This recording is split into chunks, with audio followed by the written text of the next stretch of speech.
ಮಹಾರಾಣಿಗೆ ಬೆದರಿಕೆ ಆಗ್ತಾ ಹೇಳಬಾರದ್ದಲ್ಲ ಹೇಳಿದ ಶನಿದೇವರು.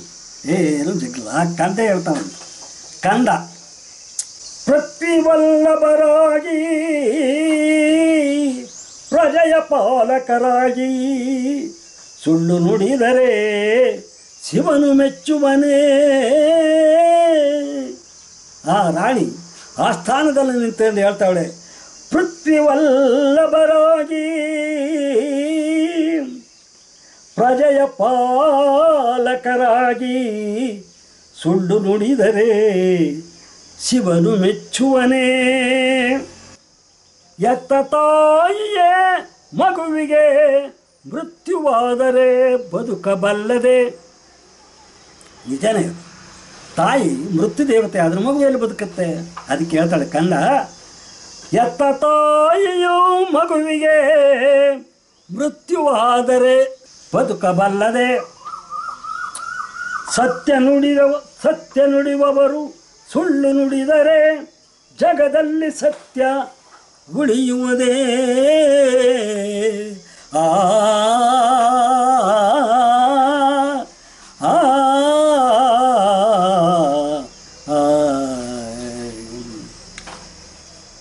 ಧರ್ಮ ಹರಿಯದ ಮನುಜರಿದ್ದರೇನು ಫಲ.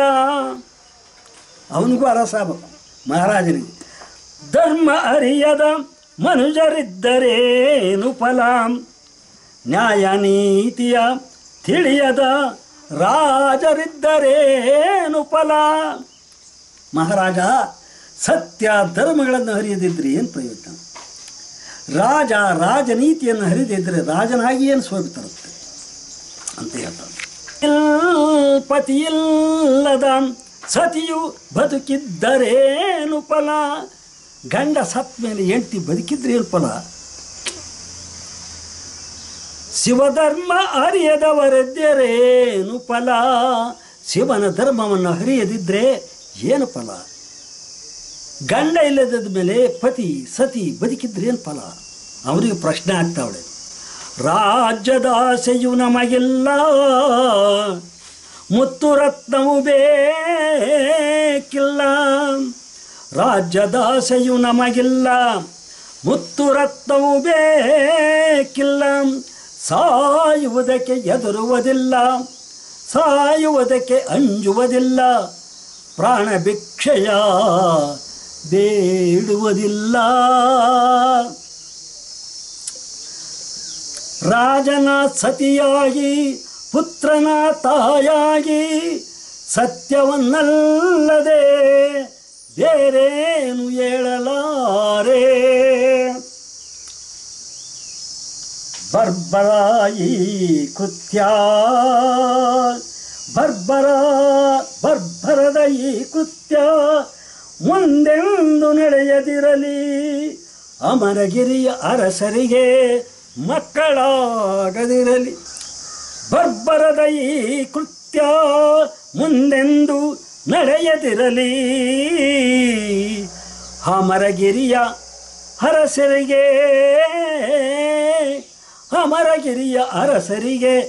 ಮಕ್ಕಳಾಗದಿರಲಿ.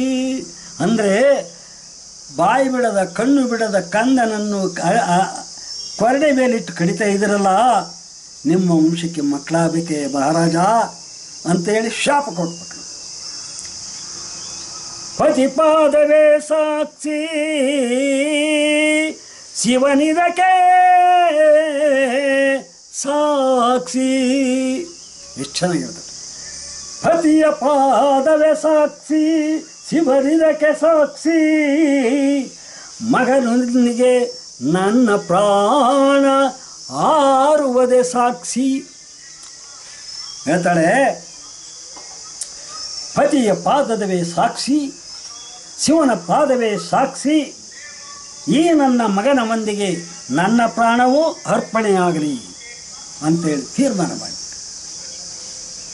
ಖಡ್ಗವನ್ನು ಎಳೆಯುತ್ತಾ ಶಿರವನ್ನು ಕತ್ತರಿಸುತ್ತಾ ಮಹಾರಾಣಿಯ ಮಾಡಿದ್ಲು. ಮಹಾರಾಜನ ಸೊಂಟದಿಂದ ಕತ್ತಿಯನ್ನು ಹಿರಿದುಬಿಟ್ಲು. ಆ ಇರಿದ ಕತ್ತಿಯನ್ನು ಮೇಲೆತ್ತಿ ತನ್ನ ಶಿರಸ್ಸು ಹೊಡೆದ್ಬಿಟ್ಲು. ಶಿರಸ ಕತ್ತರಿಸು. ಮಗುನಿನ್ನೂ ಕತ್ತರಿಸೇ ಇಲ್ಲ ಅವರು. ಮಗು ಪ್ರಾಣವನ್ನು ವಧೆಯನ್ನು ನೋಡಲಾರ್ದ ಈ ಖಡ್ಗಗಳು ಯಾಕಿರಬೇಕು ಅಂತ ಹೇಳಿ ಗಂಡನ ಸೊಂಟಲ್ಲಿದ್ದಂಥ ಖಡ್ಗವನ್ನು ಸೆಳೆದು ತನ್ನ ಶಿರಸ್ಸಿನ ಮೇಲೆ ಒಂದು ಏಟು ಬಿದ್ದು ಆ ಶಿರಸ್ಸು ಕತ್ತರಿಸಿ ಏನಾಗುತ್ತೆ, ಖಡ್ಗವನ್ನು ಎಳೆಯುತ್ತಾ ಶಿರವ ಕತ್ತರಿಸುತ್ತಾ ಪತಿಯ ಪಾದದ ಮೇಲೆ ಬಿದ್ದು ಪ್ರಾಣ ಬಿಟ್ಟಳು. ಆ ಗಂಗಮ್ಮ ದೇವಿ ಮಹಾಪತಿರತೆ ಸಾಧ್ವಿ ಶಿರೋಮಣಿ ಕಂದನ ಶಿರಸ್ಸು ಛೇದನವಾಗುವುದನ್ನು ನೋಡಲಾರದೆ ಶಿವನ ಮೇಲೆ ಆಣೆ ಇಟ್ಟು ಪತಿಯ ಪಾದದ ಮೇಲೆ ಪತಿಯನ್ನು ಸ್ಮರಿಸುತ್ತಾ ಪತಿಯ ಪಾದದ ಮೇಲೆ ಆಣೆ ಇಡುತ್ತಾ, ಮಹಾರಾಜ ನನ್ನ ಮಗುವಿನ ಪ್ರಾಣವಾದನ್ನು ನಾನಿನ್ನು ಯಾಕೆ ಬದುಕಬೇಕು ಅಂತ ಹೇಳಿ ಖಡ್ಗವನ್ನು ತೆಗೆದು ಶಿರಸ್ಸಿನ ಮೇಲೆ ಹೊಡೆದಿದ್ದಾಳೆ. ಶಿರಸ್ಸು ಕತ್ತರಿಸಿ ಬಿದ್ದು ಆ ಪತಿಯ ಪಾದದ ಮೇಲೆ ಬಿದ್ದು. ವಚನ: ಈ ಪ್ರಕಾರವಾಗಿ ಸಿಂಹಾಸನದಲ್ಲಿದ್ದ ಮಾಯಾವೇಷದ ಶನಿದೇವರು ಕಣ್ಣು ಬಿಡದ ಕಂದನನ್ನು ಕೊಲ್ಲಲು ಸಂಚು ಹೂಡಿದರೆ ಸುಳ್ಳು ಹೇಳುವಳೆಂದು ಭಾವಿಸಿರಲು ರಾಜ್ಯದಾಸೆ ತೋರಿದರು. ಸತ್ಯ ಬಿಡದ ಗಂಗಮ್ಮ ಕಂದನನ್ನು ಕೊಲ್ಲುವಂತೆ ಬರ್ಬರ ಕೃತ್ಯ ಮುಂದೆ ನಡೆದಿರಲೆಂದು ಸತ್ಯವು ಜಗತ್ತಿನಲ್ಲಿ ಸೂರ್ಯಚಂದ್ರರಷ್ಟೇ ಪ್ರಖರವಾಗಿರಲೆಂದು. ನಾವು ಸುಳ್ಳು ಹೇಳುವವರಲ್ಲ, ಸತ್ಯವನ್ನು ಬಿಟ್ಟು ಬದುಕುವವರಲ್ಲ. ನನ್ನ ಮಗನ ಪ್ರಾಣಕ್ಕಿಂತ ನನ್ನ ಪ್ರಾಣವೇ ಮೊದಲು ಆರಲೆಂದು ಪತಿಯ ಸೊಂಟದಲ್ಲಿದ್ದ ಖಡ್ಗವನ್ನು ಸೆಳೆದು ತನ್ನ ಶಿರವನ್ನು ಕತ್ತರಿಸಿಕೊಂಡು ಪತಿಯ ಪಾದದ ಮೇಲೆ ಬಿದ್ದು ಪ್ರಾಣ ಬಿಡಲು ಸಿಂಹಾಸನದಲ್ಲಿದ್ದ ಶನಿದೇವರು ಏನೋ ಮಾಡೋಕ್ಕೋ ಏನೋ ಆಯ್ತಲ್ಲಪ್ಪ ನನಗೆ. ಸತ್ಪುರುಷರ ನಿಷ್ಠೆಗೆ ಬೆರಗಾಗಿ ಆನಂದ ಬಾಷ್ಪ ಸುರಿಸುತ್ತಾ ಅವನ ಕಣ್ಣಲ್ಲೂ ನೀರು ಬಂದ್ಬಿಡ್ತದೆ. ಪ್ರತ್ಯಕ್ಷನಾಗಲು ಅಷ್ಟರಲ್ಲಿ ಗದ್ಗತಿತನಾದ ಸಿದ್ಧಲಿಂಗರಾಜನು ಅದೇ ಖಡ್ಗದಿಂದ ಕತ್ತರಿಸಿಕೊಂಡು ಭೂಮಿ ಮೇಲೆ ಬಿದ್ದನು. ಮಗುವಿನ ಪ್ರಾಣ ಕತ್ತರಿಸುವುದು ನಾವ್ಯಾಕೆ ಮಾಡಬೇಕು ಅಂತ ಹೇಳಿ ಗಂಡ ಹೆಂಡತಿ ಇಬ್ಬರು ಕೂಡ ಅದೇ ಖಡ್ಗದಿಂದ ಶಿರಸ್ಸನ್ನು ಛೇದನ ಮಾಡಿ ಒಂದು ಕಡೆಗೆ ರಾಣಿ ಗಂಗಮ್ಮ ಸತ್ತೋಳೆ, ಮತ್ತೊಂದು ಕಡೆ ಈ ಸಿದ್ಧಲಿಂಗರಾಜನು ಕೂಡ ಖಡ್ಗದಿಂದ ಕತ್ತರಿಸಿಕೊಂಡು ಅವನು ಕೂಡ ಭೂಮಿ ಮೇಲೆ ಬಿದ್ದುಬಿಟ್ಟ. ಸಿಂಹಾಸನದಲ್ಲಿ ಕುಳಿತಿದ್ದ ಶನಿದೇವರಿಗೆ ಕಣ್ಣಲ್ಲಿ ನೀರು ಬಂದ್ಬಿಡ್ತದೆ. ಎಂಥ ಸತ್ಯನಿಷ್ಠಪ್ಪ! ಈ ಜಗತ್ತಲ್ಲಿ ಇಂಥ ಸತ್ಯನಿಷ್ಠೆಗೆ ನಾವು ಕಷ್ಟ ಕೊಡಬಹುದೇ?